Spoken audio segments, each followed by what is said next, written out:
Welcome back, thrill seekers, to AI Midnight Screams, where we delve into the shadows of the unknown, uncovering tales that blur the line between myth and reality. If you're new here, hit that subscribe button and ring the bell so you never miss a story that might just keep you up at night. Tonight, we're journeying deep into rural India, to a forgotten village called Kharampur, nestled amid ancient forests that seem to whisper secrets. This is the story of the curse of the Forgotten Well, a chilling tale of a healer turned witch, a cursed spirit, and a modern doctor whose life unravels in ways he never imagined. Inspired by folklore and real historical events like the witch hunts in colonial India, this story explores how superstitions can destroy lives, while weaving in insights on science versus myth.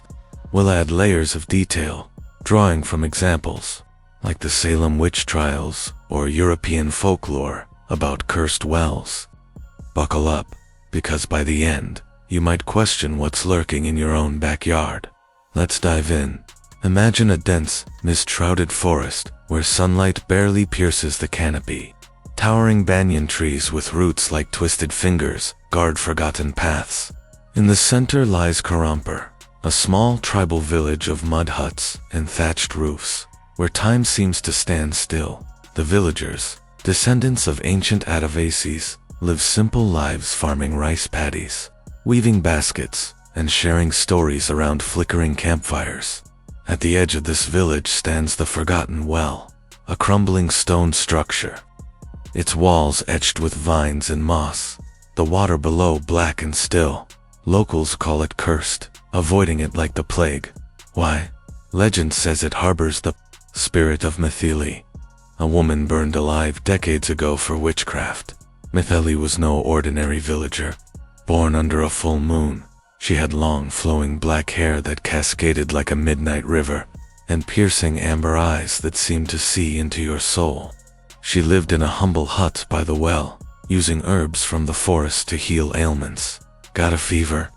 She'd brew a potion from neem, leaves and turmeric. Snakebite, her salves drew out the venom like magic. But in the 19th century, during British colonial rule, a deadly plague swept through rural India, think cholera or something similar, causing boils, fevers, and hallucinations. Villages like Kharampur were hit hard. Mithili tried to help, but as people died, despite her efforts, whispers turned to accusations. She's a witch, they said. Her cures are spells that summon death. This isn't unique to India.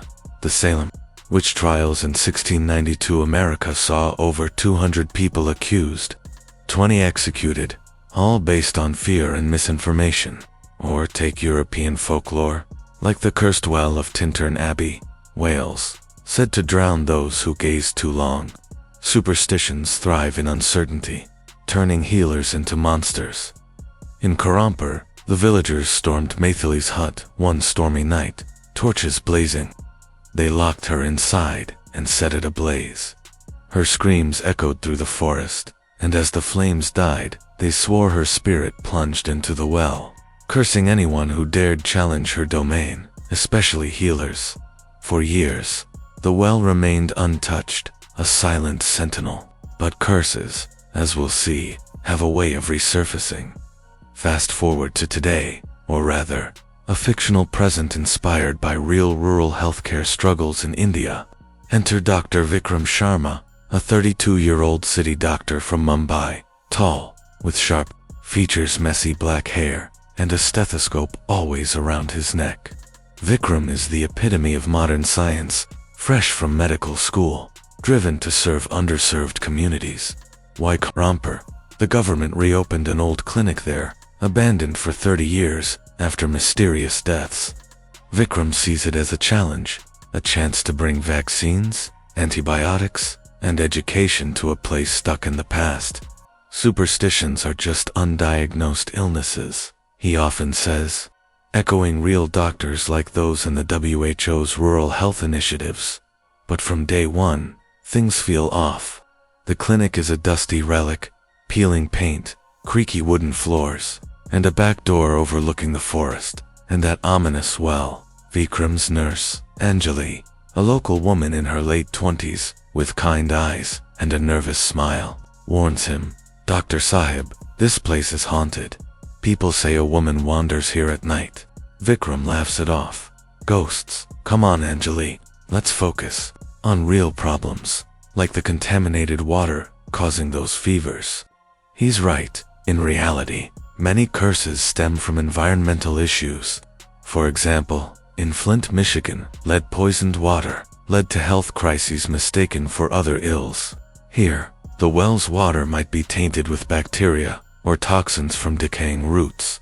Yet, strange events begin.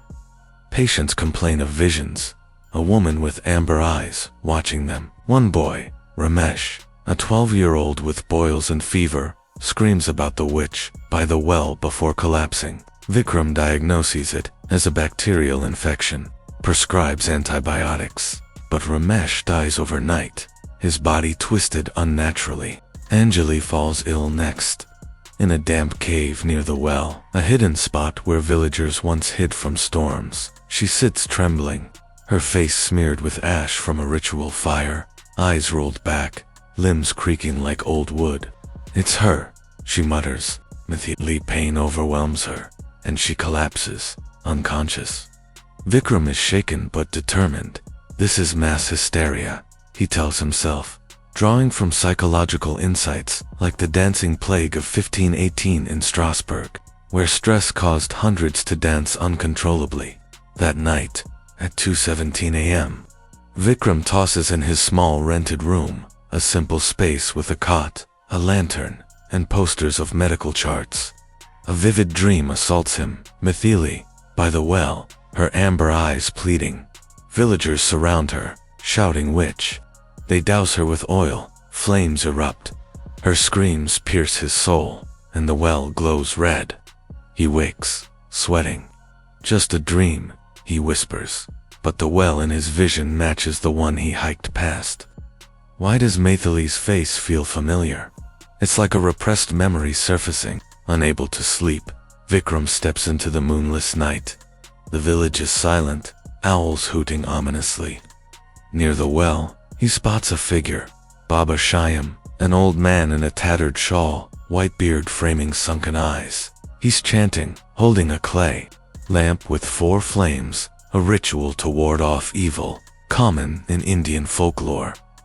Baba places the lamp on the well's edge and turns, face cloth wrapped. Vikram confronts him. "Who are you? Is this why Anjali's sick?" Baba's voice is gravelly.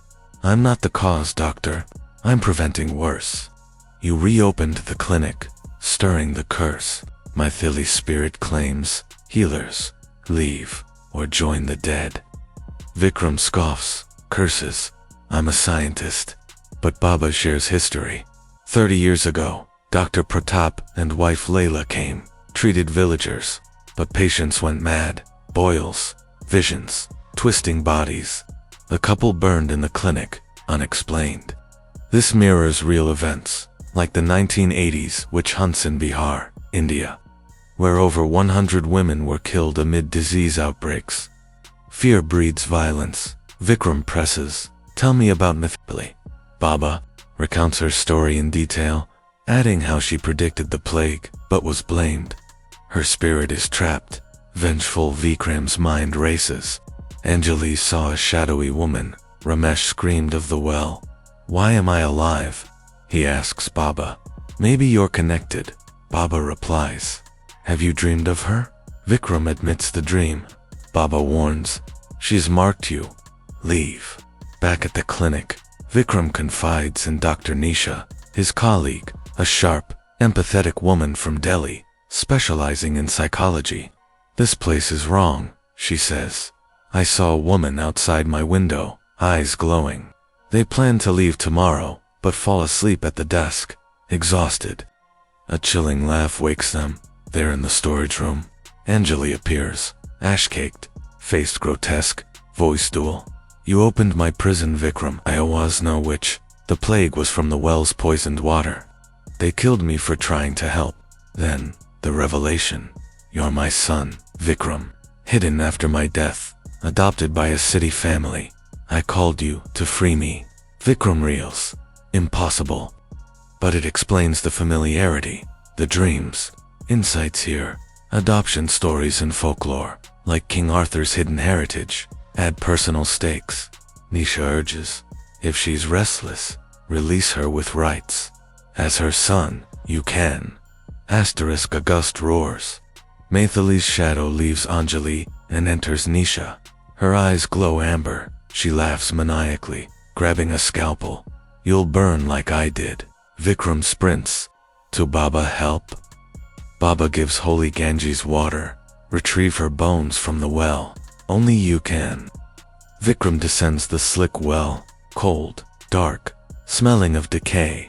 At the bottom, charred bones, amid mud. He sprinkles water, prays, gathers them. Back, Nisha douses herself with alcohol. Match ready. Burn. Vikram splashes holy water. Nisha collapses. Maithili appears faintly. My son, you've freed me. Forgive them. This highlights redemption. Spirits and folklore often seek closure, not eternal vengeance. Real insight. Many hauntings are psychological, resolved through empathy. Asterisk the next day Vikram and Baba perform Maithili's rites by the river, ashes scattered. The clinic seals, Vikram leaves, changed. What can we learn? Superstitions versus science. The curse was likely ergot poisoning from tainted water, causing hallucinations like in Salem. Historical witch hunts killed thousands worldwide, often women healers.